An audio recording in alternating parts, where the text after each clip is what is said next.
اور جب گہری نیند آتی ہے نا, انسان پہ مسلط ہوتی ہے, بے شک نرم گدا نہ بھی ہو, سونے کا مزہ خاندانی آتا ہے. آدمی کہتا ہے کہیں سر ٹکانے کی, کوئی بندے سے کہتا ہے تو خالی ہاتھ یوں رکھ کے کھڑا ہو جا تھوڑی دیر کے لیے, کہیں سر ٹکانے کی ذرا سی جگہ مل جائے, ایسا مزہ آتا ہے سونے میں. وہ جو سبزی والا جو میرے پیسے لے کے بھاگا تھا نا, وہ ٹھیلے پہ سوتا تھا رات کو, وہ رات کو ٹھیلے پہ سوتا تھا, اس کو سکون تھا نا, اس کی سکون نہیں تھا اصل میں, وہ تھک اتنا جاتا تھا نا فراڈ کر کر کے ادھر سے پیسے, تو رات کو آ کے اب اس کو جگہ نہیں ملی تو میں نے کہی تو دیکھا ٹھیلے پہ سو رہا ہے وہ. مزدور لوگوں کو دیکھ لو نا آپ, جہاں جگہ ملے سو جاتے ہیں وہ. تو میں نے ان سے کہا کہ ٹینشن لینے کا نہیں ہے, آپ کی بیسک ضرورت نیند ہے, وہ آ جائے گی, کہیں بھی آ جائے گی, بیٹھے بیٹھے سو جاؤ گے. اور کھانے کی ضرورت, اتنا رزق اللہ انشاءاللہ آپ کو دے دے گا. اور شدید بھوک میں تو میرے بھائی دال میں بھی وہ مزہ آتا ہے جو ایک مالدار کو قورمے بریانی میں آتا ہے. شدید بھوک لگ رہی ہو نا, دال کھانے کا اپنا مزہ. میں نے کہا دال مل جائے گی. پھر کہنے لگے بیوی بچوں کا کیا ہوگا, جب اتنی غربت ہوگی, خطرہ ہوگا تو بھاگ جائیں گے.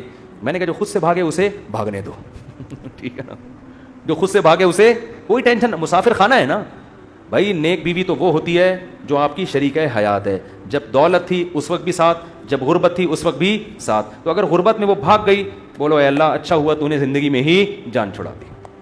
کیا خیال ہے بھائی؟ اور میں نے کہا جب دوبارہ پیسہ آئے تو پھر اس کو لے کے نہ ہو, بولو اب وہیں رہو.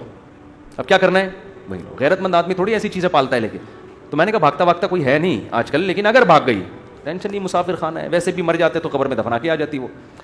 تو کوئی ٹینشن نہ لو میرے بھائی, کسی چیز کی ٹینشن لینے کا بالکل بھی نہیں ہے. ہم مسافر خانہ ہے, ہماری فیکٹریوں کو اللہ نہ کرے آگ نہ بھی لگے تو بھی تو مرنا ہے نا. ارے فیکٹری تم نہیں مرے, فیکٹری مر گئی ہے, زیادہ اچھا ہے. اس سے بہتر کہ تم مر جاتے اور فیکٹری بچ جاتی.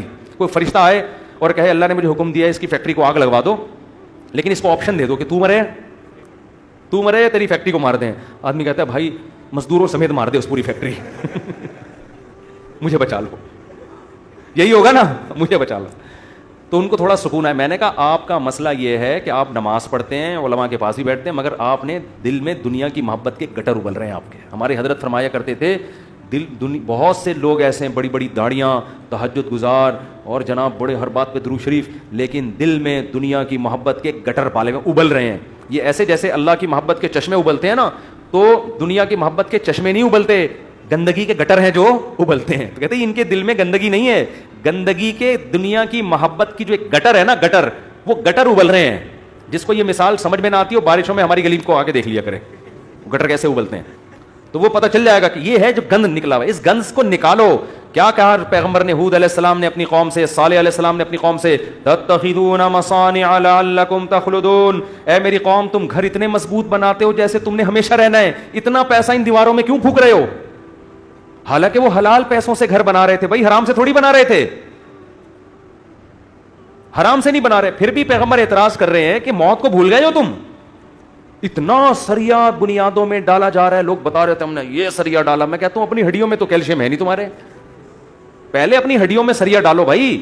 ہڈیاں بوسیدہ ہو رہی ہیں, کھوکھلی ہو رہی ہیں, اور مکان کی مضبوطی پہ انسان فخر کر رہا ہے. تو نکالو اس گٹر کو, ایسے جھٹک دو.